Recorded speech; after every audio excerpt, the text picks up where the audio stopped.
darba rezultātā roplaini kļuvuši par tuviem zemnieku saimniecību. Pats roplainis bija prātīgs vīrs un saimniekošanas ziņā varēja būt par paraugu visiem pagastu ļaudīm. Daudzi viņu apskauda un uzskatīja par laimīgu. Bet kaut kas tomēr viņa sirdī spieda.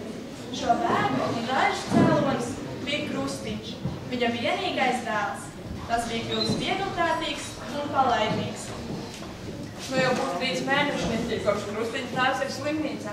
Tu ko, pusgads jau pagājis? Dzirdēju, ka viņš būs mājās. Kamēr tēva nav, Krustiņš vien pa krogu dzīvojas, nevienu balu nelaiž garām. Dzirdēju, ka uz kārtiem nav naudas un nospēlēja 300 rubļus. Tad jau parādos līdz ausīm. Un kalpiņā vienam pamacīnī caurumu galvā iekals.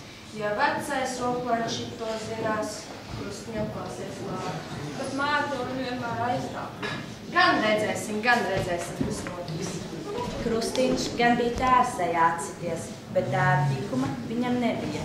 Pie kā vainu meklējam? Vai pie tēva, kas par maz bija dēla audzināšanai pievērsies, vai pie mātes, kas vienīgo bērnu bija pārliek lūķinājis, vai pie Krustiņa paša, kas vecāku pamācīšanas bija laicējā, kas to varēja izšķirt.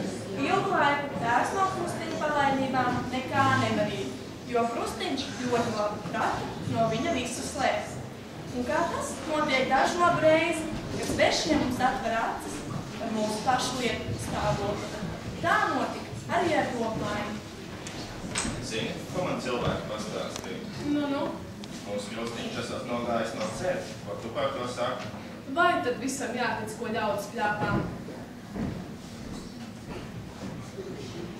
Vai tu atkal esi bijis ballē? Bija. Tad jau tu zinās arī par to kautību. Par kautību, par ko es neko nezinu. Melo, tu esi cilvēkam galvu pārsils. Krustiņ, neliecies. Saki, vai tu esi pie vainas? Jā. Un kā ir ar taviem parādiem? Ja jau tu zini, ko tu vēl prasi.